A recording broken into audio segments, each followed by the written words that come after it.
Hey, what's going on, guys? It's your boy Gaming Foe here, back at it with another NBA ranking video. Today we are ranking all 30 Western Conference teams. We've got championship contenders, dark horse contenders, borderline playoff teams, no man's land, and lottery trash. First up, Dallas Mavericks. I'm going to put them in dark horse contender. With the ascension of Luka Doncic and the progression of Kristaps Porzingis, they've definitely surprised a lot of people this year. To make it into a championship contender, I definitely like to see Luka and Kristaps really mesh more together and really just get better overall. Same thing with Denver Nuggets, dark horse contenders. You know, Jokic and Murray definitely playing really well this season. Jamal Murray took another step up this season. Nikola Jokic really needs to start off stronger than he did this season for them to really make it as a championship contenders. I don't really think the Nuggets are for real. I know they're a good team, but I just don't see them as a scary contender. The Warriors are no man's land. Just kidding. They're borderline trash. Just kidding. They're championship contenders, just not the season. So right now they're lottery trash.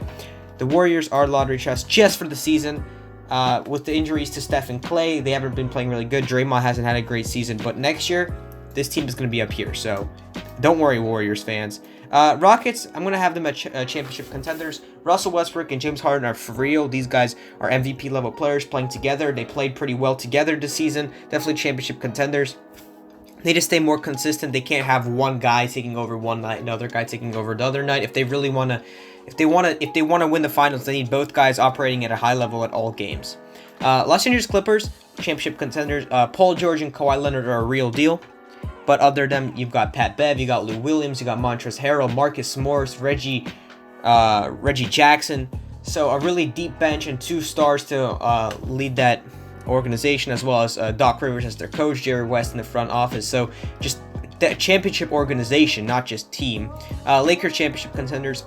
I'm going to be honest. They are only championship contenders because of LeBron James. If they did not have LeBron James, they wouldn't even be, in my opinion, dark horse contenders. They'd just be borderline playoff teams. LeBron has been going off this season. He's played crazy good, so that's what makes them championship contenders.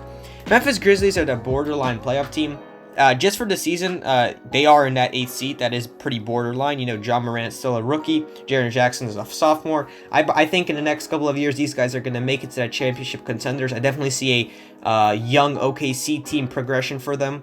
They can snag another nice player in the draft. If Dylan Brooks even keeps developing, they're definitely going to be a ferocious, a nice surprise for people in the next upcoming years. I'm going to put the Wolves in no man's land. Now, you think, oh, well, you know, they got D'Angelo. They know what they're doing. They're trying to get Karl-Anthony Towns to stay. But we don't know how D'Angelo and Karl-Anthony Towns are going to play together. I don't really think D'Angelo Russell is a consistent all-star. So I don't know about that pairing. They don't really have the support pieces around them. You know, Robert Covington was a really big piece for them, and they got rid of him. So it's very interesting how that'll play out. For now, they're in no man's land.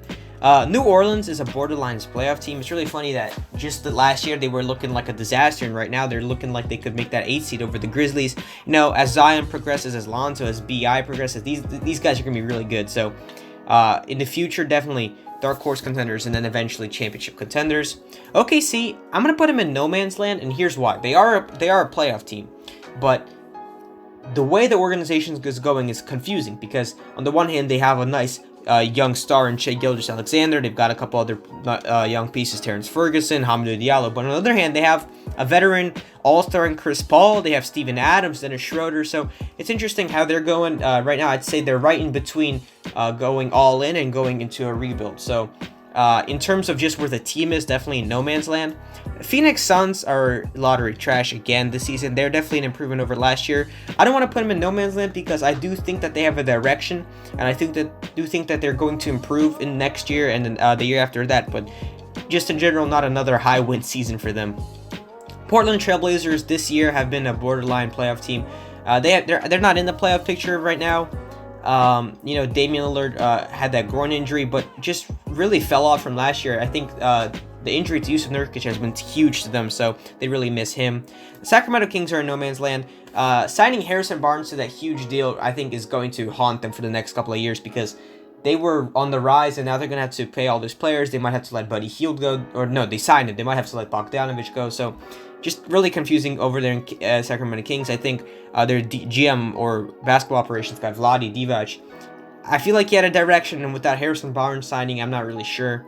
San Antonio, no man's land again. They're not making the playoffs this year. They don't look like they're going to be making the playoffs in the foreseeable future. You know, I don't know what they're going to do with DeMar DeRozan, LaMarcus Aldridge. I'm thinking a trade for those guys, but right now it's just confusing. The Utah Jazz, dark horse contenders. Now, people had high expectations for them coming into the season, but they haven't really performed. But nonetheless, Donovan Mitchell, Bojan Bogdanovic, Rudy Gobert.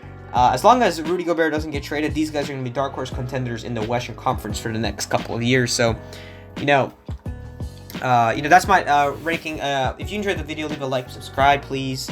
I really enjoy making these videos, and if you guys enjoy watching them, please do consider subscribing.